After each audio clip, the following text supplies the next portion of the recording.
driver was arrested on Friday in the western town of Homa Bay following a complaint by Kenya's Deputy Police Chief Eliud Lagat, who accused him of defamation on social media.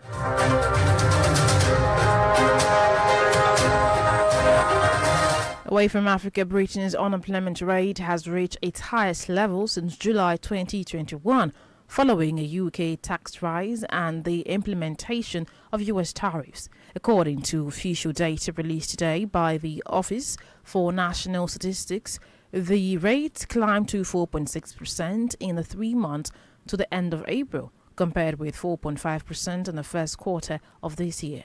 ONS Director of Economic Statistics, Liz McCowan, said there continues to be a weakening in the labor market, with a number of people on payroll falling notably. Today's data covers the start of a hike in business tax laid out in Labour's government inaugural budget last October. However, analysts said that the data, which included slowing growth to wages, would likely see the Bank of England continue to cut interest rates into 2026, weighing on the pound but lifting London's stock market in early trade today. Elsewhere, France has obtained new commitments from the Palestinian Authority to reform ahead of a conference next week, at which Paris could become the most prominent Western power to back recognition of an independent Palestinian state. According to the LC, President Emmanuel Macron has received a letter from Mahmoud Abbas in which the Palestinian president condemns the October 7, 2023 Hamas attack against Israel, calls on all hostages to be released, and pledges further reforms. Macron's office said the letter to Macron contains unprecedented pledges but did not elaborate. The 89-year-old Abbas has headed the internationally recognized Palestinian Authority since the death of veteran leader Yasser Arafat in 2004. In another update, at least 17 Palestinians have been killed and dozens wounded in an Israeli gunfire as thousands of displaced people approached an aid distribution site of the U.S.-backed Gaza Humanitarian Foundation in central Gaza. Local health authorities said the casualties were rushed to two hospitals, the Al-Awad Hospital in Nusayr camp in central Gaza and the Al-Qids in Gaza City in the north. Recall that last week, Israeli military warned Palestinians not to approach routes leading to Jewish sites between 6 p.m. and 6 a.m. local time, describing these roads as closed military zones. While the Israeli military said they are looking into the incident, JF is yet to comment on the situation. Set to calm and globe fire, California governor considers legal resolution following deployment of guards to Los Angeles. To stay with us.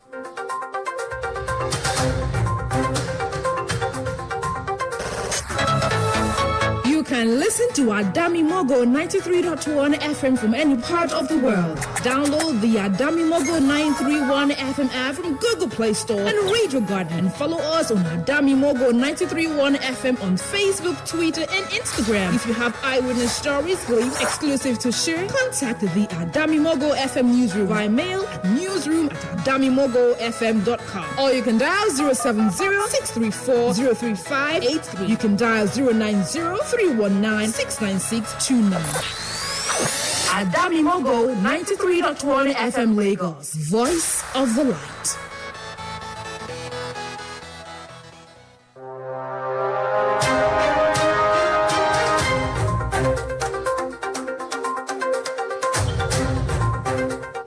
And now taking more stories. U.S. President Donald Trump has ordered the deployment of more National Guard troops and Marines to Los Angeles as protests in the city continues.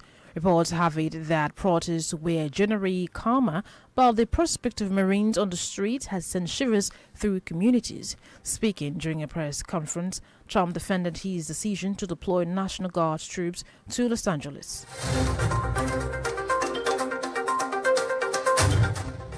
Thank goodness we sent out some wonderful National Guard. They've really helped in a lot of problems they were having out there. They were afraid to do anything, and we sent out the troops, and they've done a fantastic job. So I want to thank them very much. However, California Governor Gavin Newsom says he will take legal action against the deployment, calling Trump deranged and dictatorial.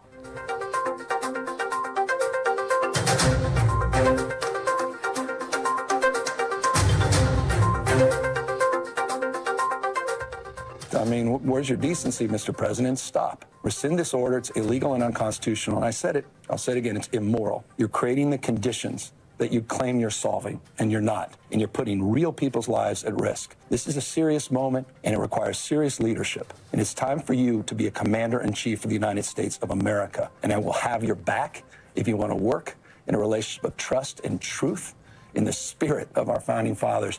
But you come after poor kids, you come after families, we will do everything in our power to stand up and stand in your way. Recall that a large-scale protest erupted in Los Angeles area against President Donald Trump's immigration policies and raids conducted by the U.S. Immigration and Customs Enforcement, ICE. In a separate bid, South Korea has appointed former Chief Trade Envoy Yoo Han-koo as a top trade negotiator as Asia's fourth largest economy prepares for negotiations with Washington to reduce the tariffs. The president's office disclosed these in a statement today, noting that cutting tariffs is a top policy priority for South Korea's new president, Lee Jae-myung, after a leadership vacuum in recent months helped delay talks between Seoul and Washington. Lee's spokesperson Kang Yoon-jung said the president also appointed statistics agency Chief Lee Young-il as first vice finance minister to lead the ministry until a finance minister is formally appointed. Recall that the U.S. imposed a 25% levies on South Korea on April 2nd, one of the highest tariffs for a U.S. ally, though they have been suspended until early July.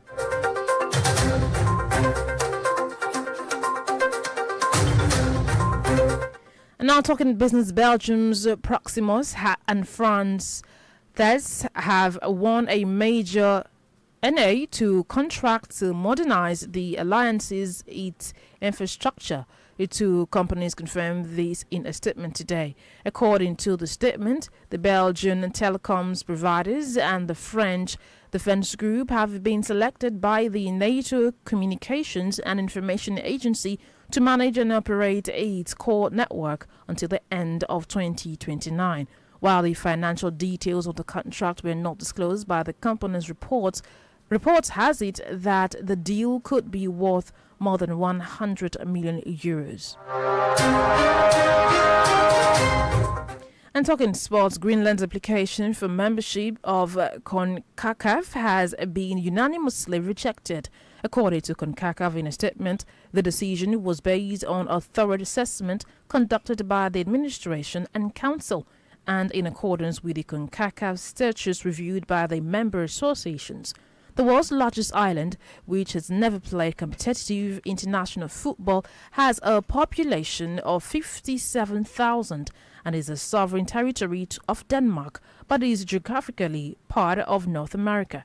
It is unable to join UEFA because the European governing body only admits countries recognized by the United Nations, but there is no such requirement for CONCACAF, which governs North and Central America and the Caribbean. Greenland plays non-FIFA sanctioned friendlies, but hopes of competitive international football for the first time were dashed at a meeting in Miami before the Gold Cup.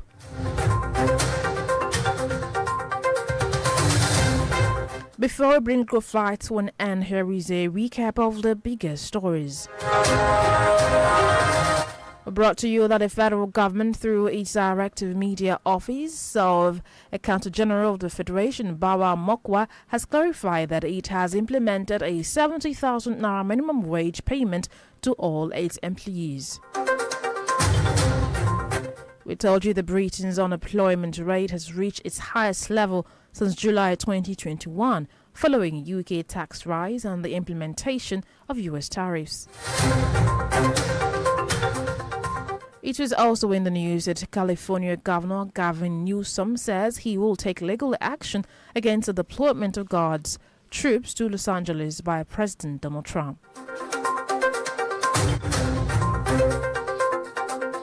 And that's Club File as produced by Balogun Deniyi. Join us at 2 o'clock for more stories on the briefing on our Dummy Mogo 93.1